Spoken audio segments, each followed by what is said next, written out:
আসসালামু আলাইকুম ভিউয়ার, সবাই কেমন আছেন? আশা করি সবাই ভালোই আছেন। এটা হচ্ছে আপনার আরএফএল এর 20 কেজি স্কেল, আর এর মধ্যে থাকে হচ্ছে এই ধরনের সার্কিট।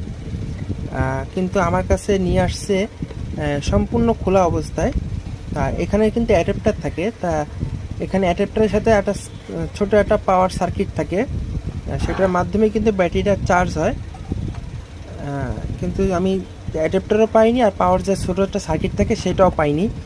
তা আমি যে কাজটা করলাম সেটা হচ্ছে ছোট্ট একটা এসএমপিএস চার্জার এখানে লাগাই দিলাম, কারণ এটা ডাইরেক্ট কিন্তু অ্যাডাপ্টার দেওয়া যায় না। আমি ভিডিওটা শুধু এই কারণেই করা যে এটা কিন্তু ডাইরেক্ট অ্যাডাপ্টার ব্যবহার করা যায় না। এখন এটা মেশিনটা সম্পূর্ণভাবে ওকে করলাম। একটা পুরাতন ব্যাটারি দিয়ে আমি এটা আপাতত ওকে করছি, কিন্তু ইনি হচ্ছে নতুন ব্যাটারি লাগাবে। এখন এটা পরিপূর্ণভাবেই আসছে।